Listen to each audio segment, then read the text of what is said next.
Assalamualaikum warahmatullahi wabarakatuh. Perkenalkan, nama saya Dini Irawati dari Fakultas Ekonomi Prodi Akuntansi. Di sini saya akan mempresentasikan bab 4, yaitu mengenai emosi dan suasana hati pada mata kuliah perilaku organisasi. Yang pertama yaitu afek, emosi, dan suasana hati. Apa sih ketiganya itu? Afek adalah sebuah istilah umum yang mencakup beragam perasaan yang dialami orang yang meliputi emosi maupun suasana hati. Yang kedua adalah emosi atau emotion, yaitu perasaan-perasaan intens yang ditunjukkan kepada seseorang atau sesuatu. Dan yang ketiga yaitu suasana hati atau mood, adalah perasaan-perasaan yang cenderung kurang intens dibandingkan emosi dan seringkali atau meskipun tidak selalu tanpa rangsangan kontekstual. Hubungan afek, emosi, dan suasana hati. Afek adalah beragam perasaan yang dialami orang yang meliputi emosi maupun suasana hati. Afek sendiri terbagi menjadi dua, yaitu emosi dan suasana hati.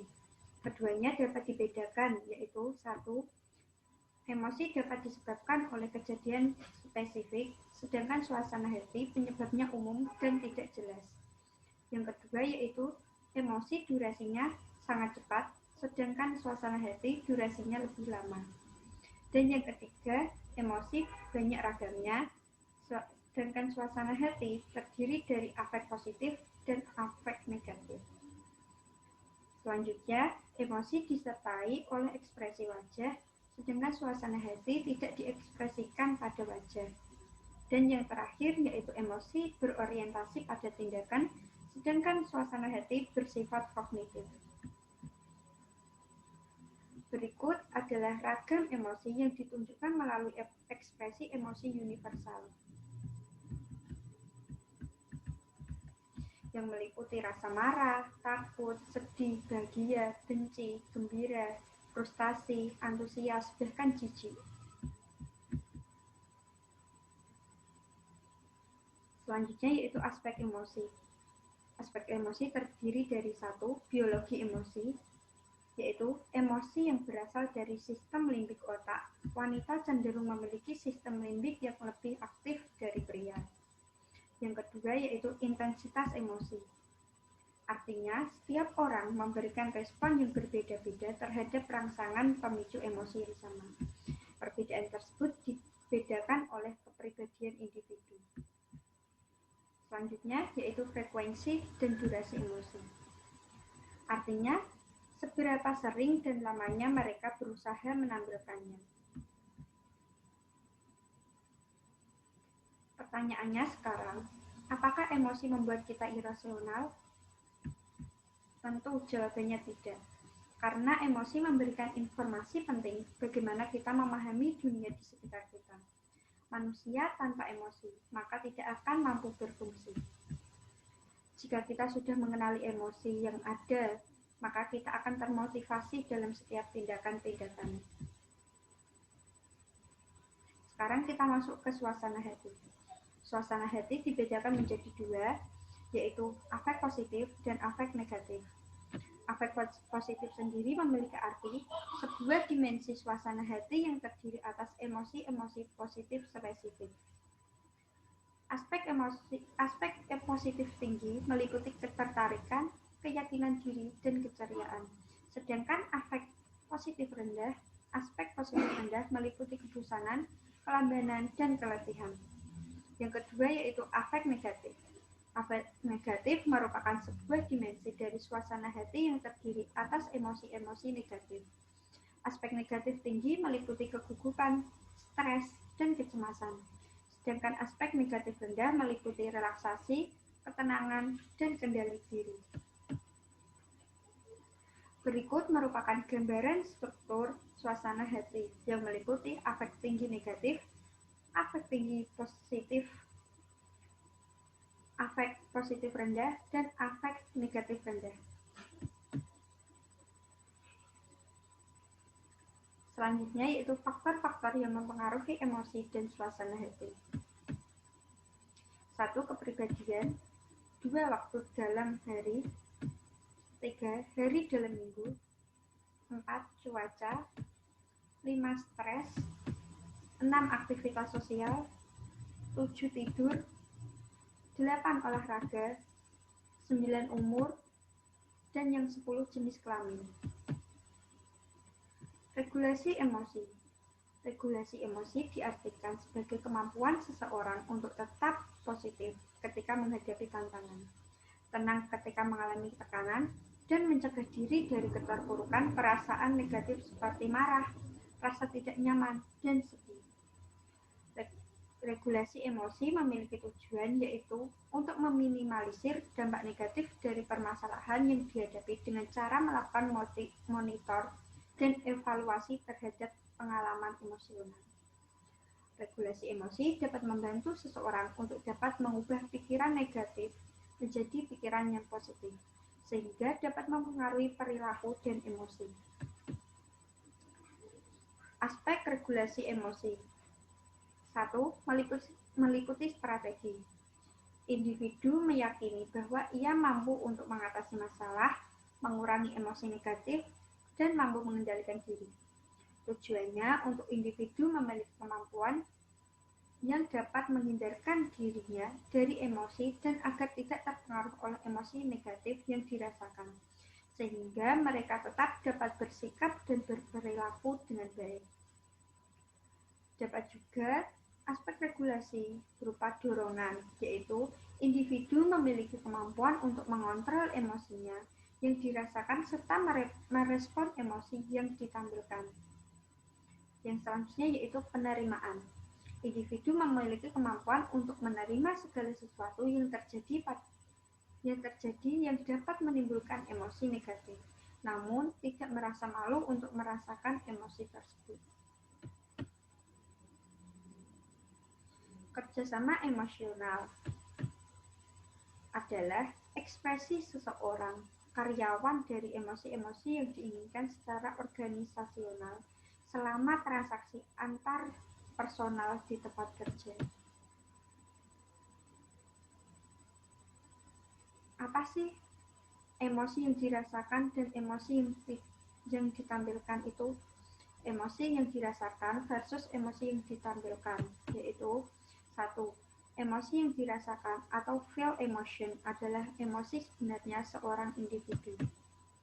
Yang kedua, emosi yang ditampilkan, yaitu emosi-emosi yang diharuskan secara organisasional dan dianggap sesuai dalam sebuah pekerjaan tertentu dan bukan emosi bawaan tetapi emosi yang dipelajari. Emosi yang ditampilkan sama dengan emosi palsu. Maksudnya adalah berpura-pura di permukaan atau surface acting adalah penyembunyian perasaan terdalam seseorang dan menghilangkan ekspresi-ekspresi emosional sebagai respon terhadap aturan-aturan penampilan. Contohnya, customer service bank harus tersenyum kepada setiap nasabah bank. Yang kedua adalah berpura-pura secara mendalam. Memiliki arti bahwa seseorang tersebut berusaha mengubah perasaan mendalam seseorang berdasarkan aturan-aturan penampilan. Contoh, bidan harus merasakan sakit seorang ibu yang akan melahirkan. Kecerdasan emosional atau emotional intelligence atau EI adalah sebuah kemampuan seseorang untuk mendeteksi serta mengelola petunjuk-petunjuk dan informasi emosional. Kecerdasan emosional tidak hanya berfungsi untuk mengendalikan diri, tetapi juga mencerminkan bagaimana cara mengelola ide, konsep, karya, atau produk, sehingga hal tersebut diminati oleh banyak orang. Nah, ada beberapa faktor yang mempengaruhi kecerdasan emosional. Yang pertama yaitu faktor otak. Hal ini diungkapkan bagaimana otak telah memberikan tempat yang istimewa bagi amigdala yang memiliki tugas untuk menjaga emosi, penjaga yang mampu membaca otak. Yang kedua yaitu lingkungan keluarga. Di sini, keluarga berperan sebagai wadah untuk mempelajari emosi. Dalam lingkungan tersebut, seseorang akan belajar mengenai bagaimana perasaan diri sendiri dan bagaimana anggota keluarga menanggapi perasaan tersebut. Yang ketiga yaitu lingkungan keluarga tersebut mengajarkan kepada anak sebagai individu yang mampu mengembangkan keintelektualan dan bersosial dengan teman sebaya, sehingga anak dapat berekspresi dengan bebas tanpa terlalu banyak diatur dan diawasi secara ketat. Ada 5 dimensi kecerdasan emosional. Yang pertama, kesadaran diri. Artinya, sadar atas apa yang dirasakan. Yang kedua, manajemen diri. Manajemen diri memiliki arti kemampuan mengelola emosi dan dorongan-dorongan Anda sendiri. Selanjutnya yaitu motivasi diri. Kegiatan ini bertujuan untuk menghadapi kemunduran dan kegagalan. Yang keempat, empati. Adalah kemampuan merasakan apa yang dirasakan orang lain. Selanjutnya yang terakhir yaitu keterampilan sosial. Adalah kemampuan menangani emosi orang lain.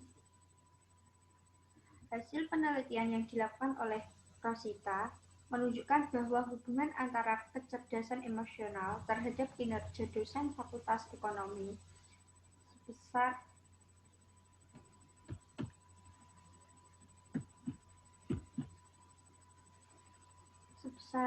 minus 0,07638%. Tingkat korelasi tersebut menunjukkan bahwa kecerdasan emosional tidak memiliki pengaruh yang signifikan terhadap kinerja dosen.